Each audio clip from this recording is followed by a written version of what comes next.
Get my 6. What's up, everybody? Welcome back to the most popular homesteading channel on the internet. Wait for it.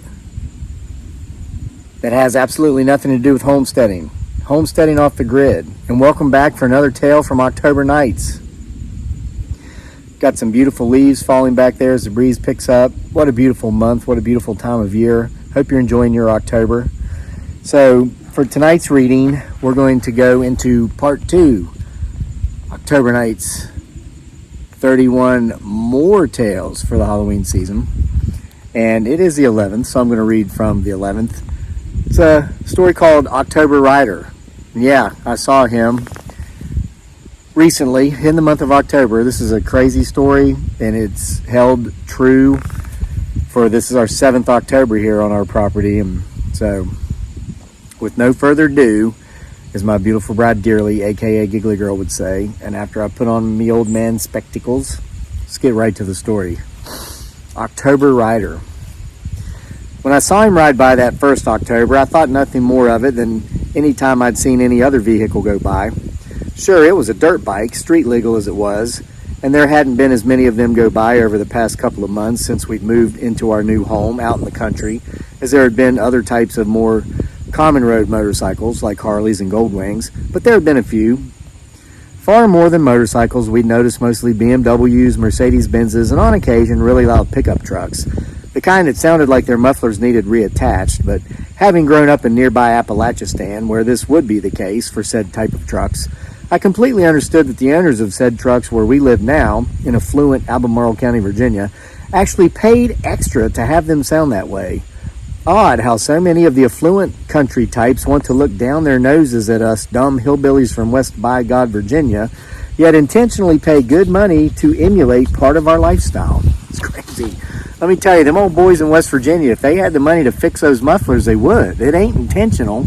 Over here, these yuppies will pay good money to make their trucks sound like they need to be taken to the shop. But denounce that lifestyle. I've never seen anything like it. I guess everybody wants to be a hillbilly until it comes time to actually be a hillbilly. But I digress. I guess the only reason I paid him a little more attention when he came through that next October was because we'd lived on our little slice of heaven in rural Virginia for more than a year by then. And though we'd seen many of the same loud trucks, Harley Davidsons, and of course, being in an affluent area, the countless Mercedes, Benzes, and Beamers go by, and all the same ones over and over, we had not seen this mysterious motorcyclist, this October Rider, since the previous fall. And of course, we have the dump trucks that go by dozens of times a day as they're building more mansions up the road there on some of these estates. That's odd, I said. What's odd, my wife said. We'd been eating lunch outside, enjoying the beauty of the changing leaves around us. Do you remember that guy riding by here last year around the same time of year? No, my wife said. And then she stood up and took my empty plate along with hers into the house as if I'd said nothing. By the third year, as well as the fourth, there was no denying it. The same rider, our October rider, came by the house seemingly on the exact date in October. I know it was him. He wore a bright green helmet, a bright green motocross uniform, and his bike was bright green as well. I would guess it was a Kawasaki based upon my memories of riding dirt bikes myself, along with my childhood best friends when we'd been teenagers nearly 40 years ago back in Appalachian.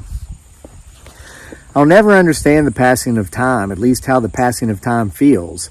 When one is bored, as everyone knows, the day can seem as long as a month. How time flies when you're having fun. And after yet another 365 days of fun for my family and me, October had returned for the 5th time to our beautiful homestead, and with it, our mysterious October Rider. One thing about our life situation, if you will, had changed by now, that being that the tiny 5-year-old little boy that had moved into our house with us, a tiny little boy who hadn't weighed 50 pounds at that time, had morphed into a 10-year-old that I swear was already as big as I had been when I was 13. Also, he'd gone from riding a tiny little red and blue pedal bike with Spider-Man webs all over it for decoration to now riding a 125cc dirt bike of his own. That 10-year-old little boy is now a 12-year-old little boy who's taller than his mother. He'll be 13 in January, and I swear he's going to be as tall or taller than me by Christmas. He's 125 pounds, and he's not fat. He's solid. I don't understand it. When I was his age, I was malnourished. I wasn't allowed to eat. I might have been bigger if that had not been the case, but he's huge. He's the biggest guy on his football team, and he's the quarterback. The center's bigger. That's it. Man, time flies and kids grow like weeds. As it so happened, on this beautiful October afternoon of our 5th year on our property, once again my wife and I were outside enjoying our lunch when the October rider went by again. Something else had changed by this time too.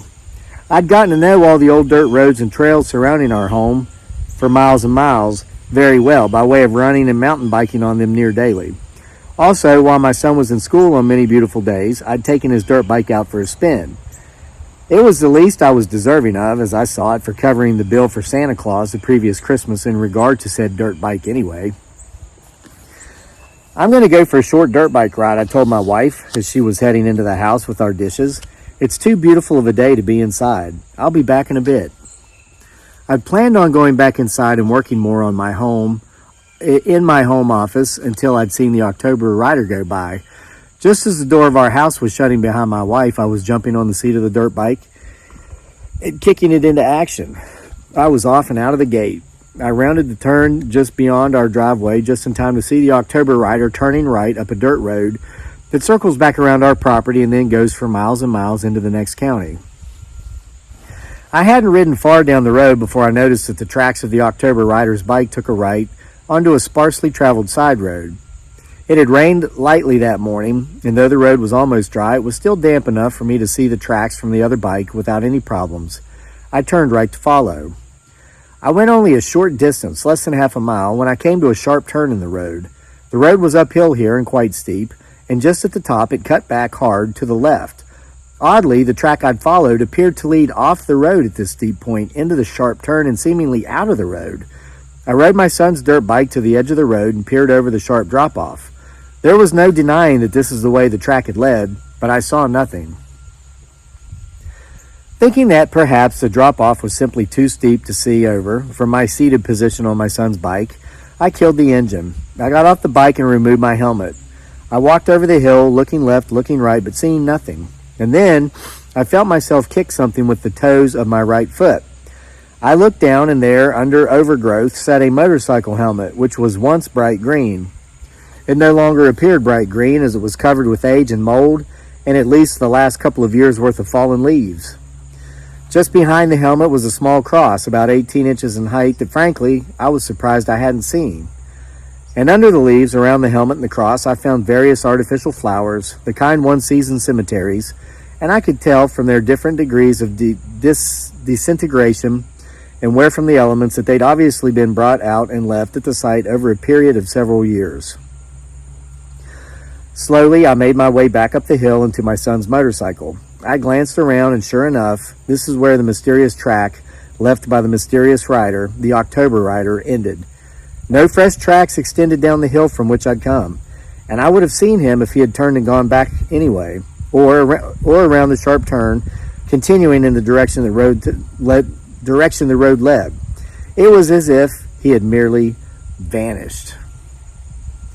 I'm sure we'll see our Gosh, can't even say the word October. I'm sure we'll see our October rider pass by our property again this year.